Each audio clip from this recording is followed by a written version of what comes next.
आणि याच्याही पुढे सध्याच्या काळात अवघ्या महाराष्ट्रात सध्या एकच नाव आहे, फक्त जरांगे पाटील. जरांगे पाटलांच्या आईने जे संस्कार लावले ते संस्कार लावावे लागतील बरं का. मला तुम्हाला सांगायचं जीवनामध्ये संस्कार लावणं अत्यंत गरजेचं आहे. म्हणून या सध्याच्या काळामध्ये आज अवघा महाराष्ट्र फक्त एकच म्हणतोय, सरकाराच्या नाकात माणूस सोडलाय माणसानं. कारण आपण पाहतो एखाद्या डॉक्टराच्या मुलानं डॉक्टर होणं ही मोठी गोष्ट नाही, वकिलाच्या मुलानं वकील होणं ही मोठी गोष्ट नाही, पण एका ऊसतोड कामगाराच्या मुलाला अवघ्या महाराष्ट्राने डोक्यावर घेणं ही नक्कीच मोठी गोष्ट आहे. लाखात एक समाज काही येडा नाही कोणालाही डोक्यावर घ्यायला, डोक्यावर घेतून पाया खाली तुडवतोय. आपण कित्येक घटना पाहिल्यात, आजपर्यंत कित्येक सभा झाल्या, कोणी सभा घेतल्या, पण जरांगे पाटलांच्या सभेला जेवढा समाज जमा झाला अवघ्या महाराष्ट्रात तेवढा समाज कोणाच्याच पाठीमागे उभा राहिला नाही. जरांगे पाटलांना डोक्यावरती घेतलंय. का घेतलं? आजचा कालचा 2 दिवसाचा पराक्रम नाही हो. 25 वर्षापासून तो माणूस झगडतोय फक्त समाजासाठी, जगायचंही समाजासाठी, मरायचंही समाजासाठी. जरांगे पाटलांनी सांगितलंय आता फक्त 20 तारखेची वाट पहा. प्रत्येक गावागावामध्ये तरुण मंडळींनी नियोजन करून ठेवलंय. पाटलांना सभेत लोक एकच म्हणतात, पाटील मुंबई मुंबई, घरी थांबायचं नाही म्हणतात. आता चला तिकडे जाऊन बसू, आता काय करायचं तिकडं करू. जरांगे पाटील एवढे सांगितलं, गाड्या बंद, सगळं बंद. म्हणे बैलगाडीचं म्हणणं आता आम्हाला बैलगाडी घेऊन येऊ आम्ही, आपलं स्वतःची सोय स्वतःनी करायची. पण तिकडे जायचं आणि तेव्हा सरकारला कळालं अवघ्या महाराष्ट्रामध्ये एकच धुमाकूळ राहिलं. चला उठा रे उचला भगवा, दैन्य आता संपलं, सारं दैन्य आता संपलं. एकच म्हणणार, आलं आलं आलं आलं आलं गडानो भगवा आलं आलं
मेन मुद्दा विसरू नका.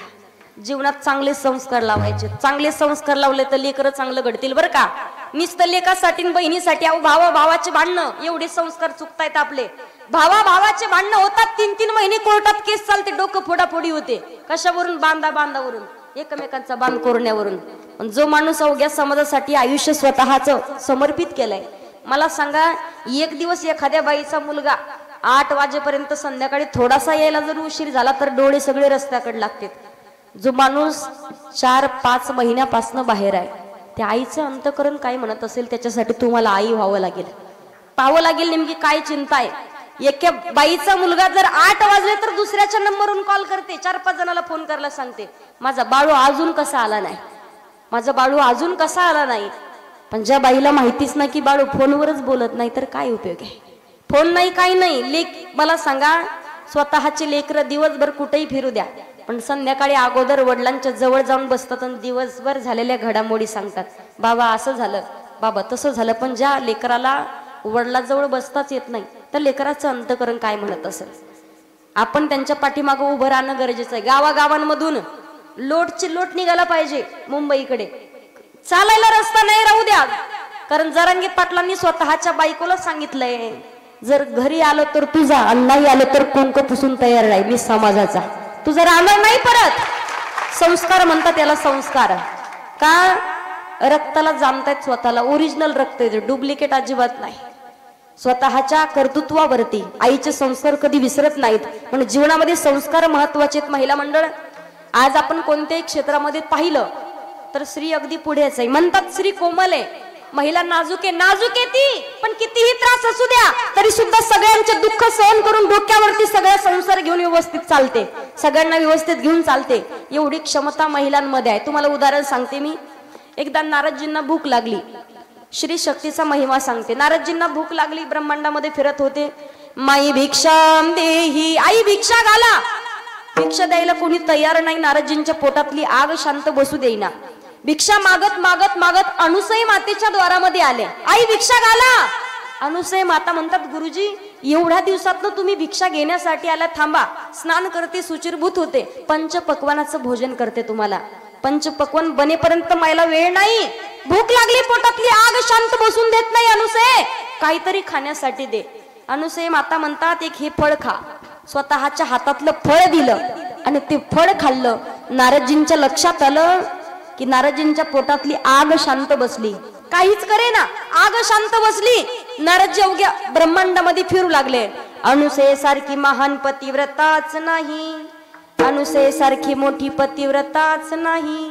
फिरत फिरत फिरत आले आणि नेमकं कैलासामध्ये ब्रह्मा विष्णू महेश तिघा जणांच्या पत्नी हळदी कुंकवाच्या कार्यक्रमासाठी आलेल्या होत्या. हळदी कुंकू कळतं ना, हळदी कुंकवाचा कार्यक्रम कळता का? करता का नाही तुम्ही? संक्रांत झाल्याच्या नंतरचा करता ना. हळदी कुंकवाला काय देता बरं तुम्ही? चमचा, दुखवण्याच कामात येत नाही. प्लेट असते, धडते, जेवण करता येत नाही आणि त्या प्लेटीत पोहेही खाता येत नाही. असे प्लेट फक्त पाहायचे वर ठेवायचे. देता की नाही? अशा वस्तू असतात हळदी कुंकवाच्या कार्यक्रमाला. तिघी जणी आल्या, ब्रह्मा विष्णू महेश तिघांच्या पत्नींनी पाहिलं. पण नारदजी चाले, ओ शंडीवाले बाबा इकडे या. काय म्हटले तुम्ही? अनुसये सारखी महान पतिव्रताच नाही म्हणे. असं आमच्यापेक्षा मोठी महान पतिव्रता आहे का? आमच्यापेक्षा मोठी आहे का? म्हणजे तुमच्यापेक्षा एवढी मोठी, तुमच्या तिघींचे धातूचे पुतळे करून तिने डाव्या पायाच्या करंगळीला बांधले, तेवढी मोठी आहे म्हणे. असं. आणि मी सांगू, एका बाईला दुसऱ्या बाईचं कधीच मोठेपण सहन होत, मोठेपण सहन होत नाही दुसऱ्या बाईला. एका बाईचं मोठेपण सहन होत? तुम्हाला विचारते मी, एका बाईला दुसऱ्या बाईचं मोठेपण सहन होत आहे ना? तुम्हाला अनुभव? खरं जर तुम्हाला अनुभव घ्यायचा असेल तर फक्त उद्या सकाळी म्हणा, घरी जा आणि सकाळी एकच म्हणायचं, पप्याची माय अगो काय बाई दोडक्याची भाजी खावा फक्त राधा अक्काच्या हातची. काय भारी राधा अक्का भाजी करतात दोडक्याची. दोडक्याची भाजी करा फक्त राधा अक्कानच आणि भाजी खाव दोडक्याची फक्त राधा अक्काच्या हातची. ती म्हणाल, दोडक्या तू तिच्याच हातची भाजी कर, तुला भाकरच देत नाही. आता भेटणार नाही आपल्याला भाकर. उद्या करून पहा फक्त, मला फोन करून सांगा खरंच घडलं म्हणून. एका बाईला दुसऱ्या बाईचं मोठेपण सहन होत? असं बोट मोडतात एकमेकीवर, तिकडे दिसल्या तरी. इकडं पप्याच्या माईनं दुसऱ्या राधा अक्काच्या लेकानं जर तिकडं स्कॉर्पिओ गाडी दारात लावली तर हिचं पोट दुख होतं अगोदर. डॉक्टरला म्हणते, डॉक्टर साहेब लय कसं तरी होतं. डॉक्टर साहेब म्हणतात, नुसतं कसं होतं की नाही तर कसं होतं, कसं होतं की नसं होतं. ती म्हणते काहीच कळत नाही पण दोन्ही संगच होतंय म्हणे. असं कधीपासून पोट दुखतंय? काय सांगू, 4-5 दिवस झाले नुसतं पोटात कळा निघतात म्हणे. असं झालं काय नेमकं? काही खाण्यात बदल म्हणे? काहीच नाही. मग नेमकं दुखायला कधीपासून लागलं? राधा अक्काच्या पोरानं जेव्हापासून स्कॉर्पिओ दारात लावली तेव्हापासून नुसत्या कळा निघतात पोटात. काही उपयोग आहे का पोटात दुखून? दुसऱ्या बाईला मोठेपण सहन होत नाही. या तिघी जणी नारदजींना म्हणतात, आमच्यापेक्षा मोठी का? हो, खूप महान पतिव्रता आहे ती, खूप महान पतिव्रता आहे. नारदजी निघून गेले. ब्रह्मा विष्णू महेश आले, यांनी हट्टच धरला. अहो ऐका ना, अनुसया कोण आहे? हा, अत्री महाराजांच्या पत्नी आहे, महान पतिव्रता आहे, तिचं पातिव्रत्य भंग करा. तिघ जणही म्हणतात, एखाद्याचं पातिव्रत्य भंग करणं, एखाद्याची निष्ठा श्रद्धा मोडणं ही चांगली गोष्ट नाही. तिचा आपण नाही पातिव्रत्य भंग करू शकत, चांगली गोष्ट नाही ती. नाही म्हणे, हट्ट धरला, तुम्हाला पातिव्रत्य भंग करावंच लागल. ब्रह्मा विष्णू महेश यांनी साधूचं रूप धारण केलं. अनुसई मातेच्या द्वारामध्ये आले. माई भिक्षाम देही, आई भिक्षा घाला. भिक्षा घाला म्हणेपर्यंत अनुसई माता बाहेर गेल्या, आतमध्ये गेल्या आणि भिक्षा आणण्यासाठी. तेव्हा तिघ जण ओरडले, आम्हाला अशी भिक्षा नाही पाहिजे, आम्हाला नग्न भोजन पाहिजे. अनुसई मातेच्या डोळ्यामध्ये पाणी आलं की मला नग्न भोजन मागणारे कोणीतरी सर्वसामान्य माणूस नसणार आहे. मालकाच्या कमंडलू मधलं पाणी घेतलं आणि अंतर्ज्ञानानं पाहिलं, साक्षात ब्रह्मा विष्णू आणि महेश परीक्षा घेण्यासाठी आलेत. नग्न भोजन, नग्न या शब्दाचे दोन अर्थ होतात, एक विवस्त्र आणि दुसरा न अग्न, ज्याला अग्नीनं स्पर्श केला नाही तरी सुद्धा ते पूर्ण अन्न म्हणजे आईचं दूध. पाणी शिंपडलं, मोठी मोठी साधू महात्मे, लहान लहान छोटी छोटी बाळ झाले, दूध पाजलं, भोजन भिक्षा पूर्ण केली आणि पाळण्यामध्ये टाकलं. जेव्हा हा पराक्रम अधिकार अनुसूय मातेचा नारदजींना पाहिला आणि अवघ्या ब्रह्मांडामध्ये फिरू लागले, नारदजी म्हणतायत, भारत नारी की शक्ती महान,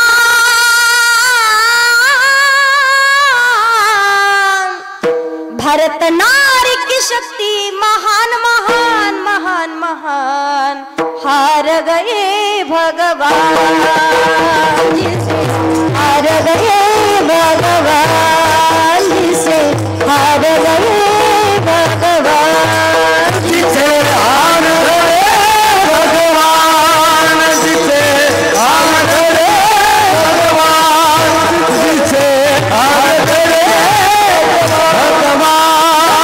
हारे विष्णु हारे ब्रह्मा हारे, विष्णु हारे भोले बाबा हारे, भोले बाबा हारे.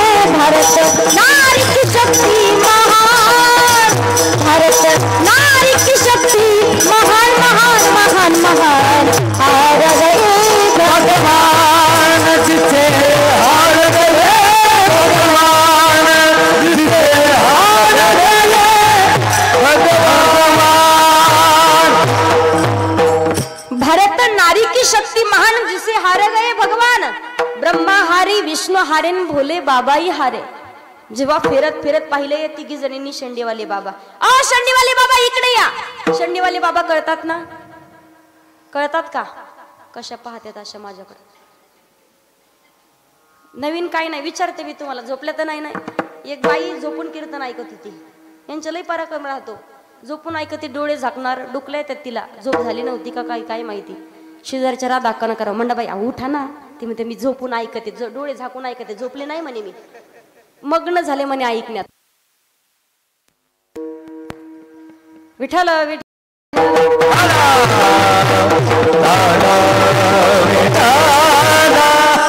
तशा मग्न नाही झाल्या ना तुम्ही. नारदजी आले, शेंडीवाले बाबा, हा बोला. आमचे ते पाहिले का, एकमेकीला फोन करायचे, तुमचे आले का हो, ही म्हणायचे आमचे नाही आले. पार्वती मातेला, लक्ष्मी मातेला, तुमचे आले का म्हणे, आमचे नाही. यांना टेन्शन आलं, म्हणे यांचं टायर तर फुडलं नसेल गाडीचं, गाडी यांची कोणी अडवली तर नसेल. टायर होतं का, गृहीत धरा फक्त होतं म्हणून. जेव्हा विचारलं आमचे ते आले का, म्हणे येणारच नाही. काय केलंय म्हणे, काय करायचं राहिलंय आता, तिने काय केलं का म्हणे, काय करायचं सोडलंच नाही म्हणे. असं आमची मदत करता का. नारदजी म्हणतात, साधू महात्म्यानं अशा भानगडीत पडायचं नसतं, साधू महात्मे पडत नाही अशा भानगडीत. आम्ही चाललो म्हणे, तुमचं तुम्ही पाहून घ्या. तिघी जणींनी ठरवलं आता आपण जाऊ स्वतः. अनुसई मातेच्या द्वारात आले, अनुसई बाहेर आहे. अनुसई माता बाहेर आल्या, पाहिलं, बोला आमचे ते पाहिले का, कोण साधू वेशात आलेले ते का, कुठे आहेत ना, कुठे, पाळण्यात.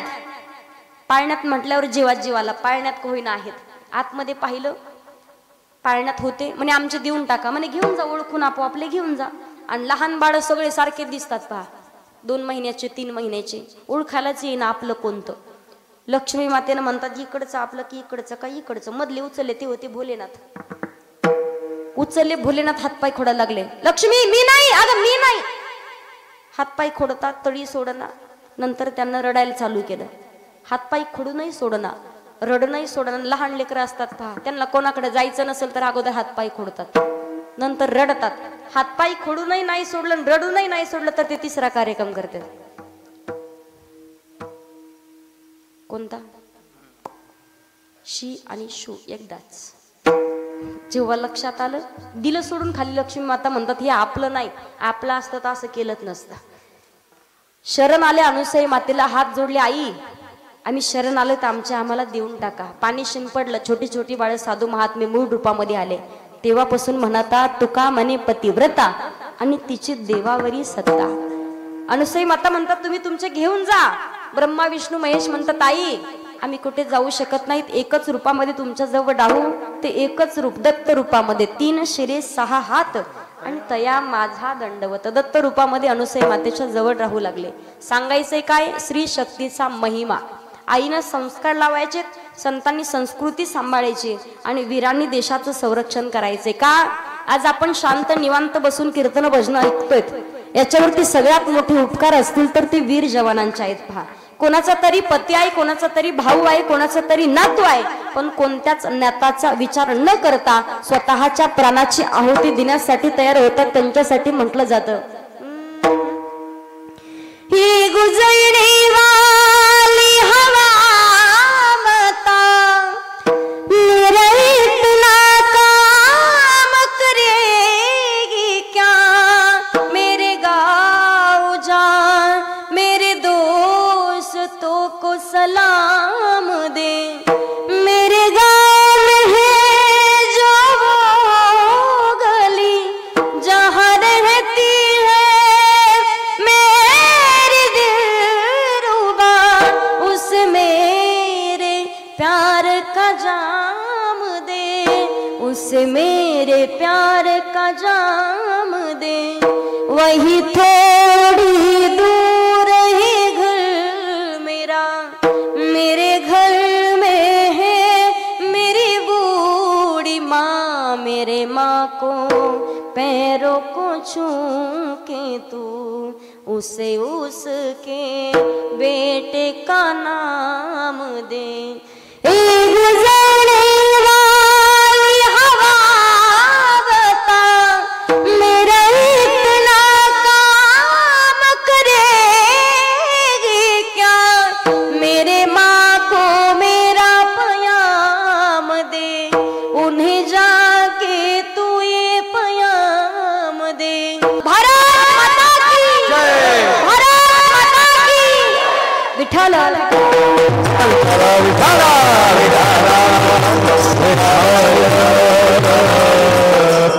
म्हणून या पवित्र अशा महाराष्ट्राच्या मातीमध्ये जन्म घेतलाय तर योग्य विचार करायचा जो साधू संत महात्मा मंडळींनी केलाय. जगद्गुरु तुकोबरायांनी स्वतःच्या जीवनामध्ये विचार केला म्हणून माझी मदत झाली अनावर वाचा आणि छंद या नामाचा घेतला असेल किंवा तुकिता तुलनेसी ब्रह्म तुकासी आले आणि म्हणून रामेश्वरे चरणी. याच्याही पुढे सांगतात पहा, जगण्याचा पाया चालण्याचे बाळा, जगण्याचा पाया विचारानं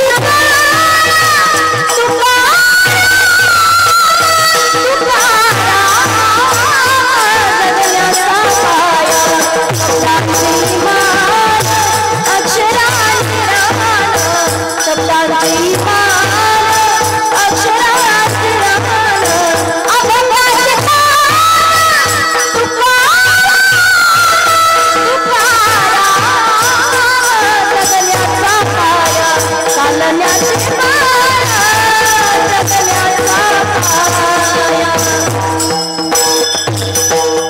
अधिकार संपन्न जगद्गुरु तुकोबारायांसाठी तुका राम अशी रेंज गेल्यासारखी टाळ्या नका वाजू, विकत दिल्यावर मला वाजवायची असेल तर मनातून तर वाजूच नका. पंक्तीला म्हणता का तू जेव एकानं वाजवलं की दुसरा पाहतोय नुसतं. इथं टाळे वाजवलं तर बरं, नाही तर लय अवघड आहे परत. विठ्ठल विठ्ठल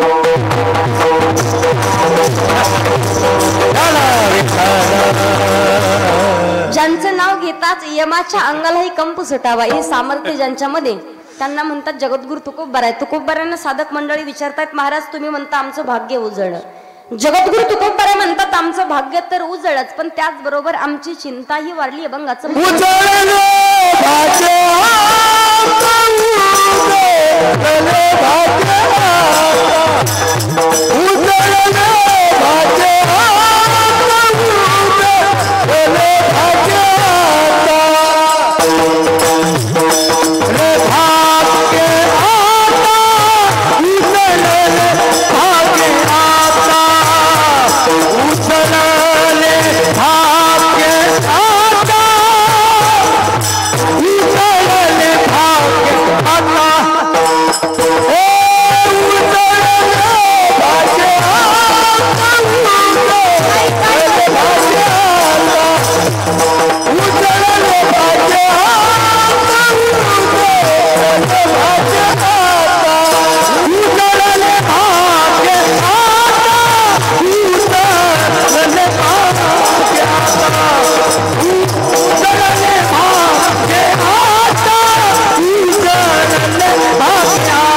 मी